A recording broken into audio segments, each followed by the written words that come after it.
Hi again, everyone. A week ago at this time, UND was looking for answers. Losers of 3 straight, 2 blown fourth-quarter leads, an injured quarterback, and a sputtering offense. What a difference a week makes. UND fans are hoping that trend continues tonight as the Fighting Hawks look for perhaps a signature win in this young season against the Bison. Meanwhile, a team that thought it might be playing this weekend instead is 1 week into its off-season. Coming from a high school with an enrollment of a little more than 50 to playing here in the Betty and representing Class B in her home state. Well, Matt, everything happened pretty quickly this morning, but by 1 o'clock, Dave Haxtell was off to the Philadelphia Flyers, and Brad Berry was named the newest head coach of UND men's hockey. UND made its case to be in the FCS playoffs, a 7-4 overall record, a win against an FBS opponent, and 3 straight wins to finish the season. For Killdeer, it's Derek Tabor, and not only does he have the numbers on offense, more than 1,200 yards on the ground and 14 touchdowns, he also has 60 tackles on defense. This guy's a two-way player. Padded with a 211 dual-match win streak. That's right, the Riders haven't lost since the year 2000 when, coincidentally, Fargo South knocked them off.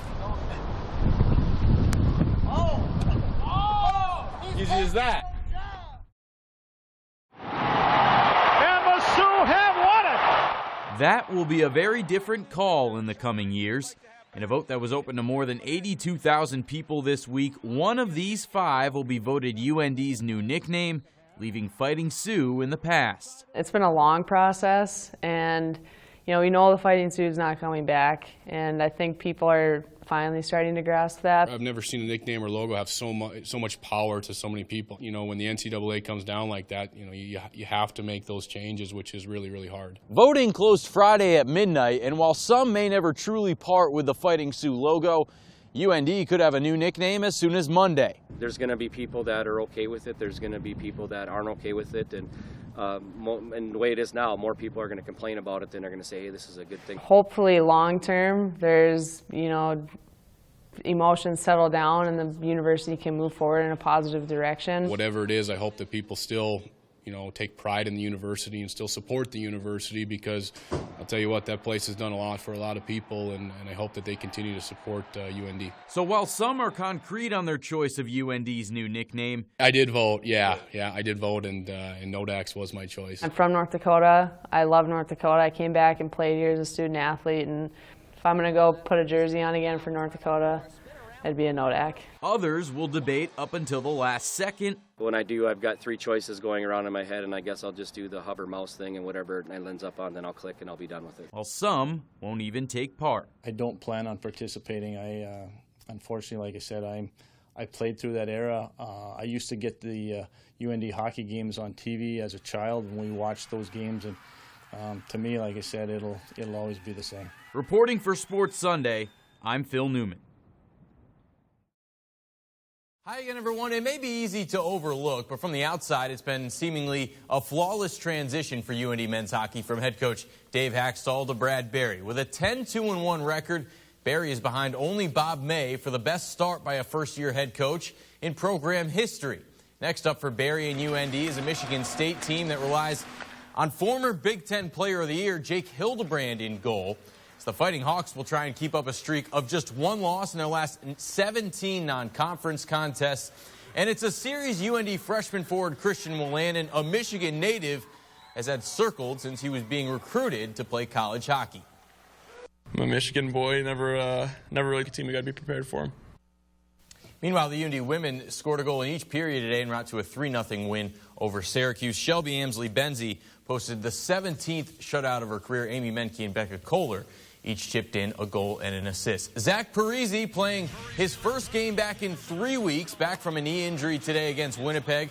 This rivalry is, in a word, physical. Some big hits, a couple of fights today, and Winnipeg was frustrating the Wild early on. It's 1-0 Jets in the third. Look at the angle here. Dustin Byfuglien shoots from behind the goal off Devin Dubnik's pads and in. The Wild respond midway through the third. Ryan Carter puts Minnesota on the board. That makes it 2-1, but with 3 minutes left, Chris Thorburn up to Nikolaj Ehlers. Ehlers had just 1 point in his last 11 games. Breakaway goal will help. Jets win 3-1. Well, from the ice to the court, where tomorrow will mark the 7th time Brian Jones and Ben Jacobson have faced off against one another's alma maters. Jacobson, who we'll hear from tonight at 10, he and Northern Iowa have won all 6 previous meetings. And last weekend, the Panthers knocked off #1 ranked North Carolina. Meanwhile, North Dakota is 2-3 this season. Will try and make some noise against one of the nation's top mid-major programs. It's no secret we got to play at a high. There's one thing that's very exciting about this week to me. Brian Jones and Drake Bernstein there. The Minnesota men's basketball team dropped 2 of 3 in Puerto Rico last week, trying to get back on track against Omaha today. Second half, Joey King, 3 of his team-high 16. This game was close, though. 3-point game late. Carlos Morris follows his own shot. He had 17. Omaha had a chance to tie it late, but Minnesota hangs on 93-90.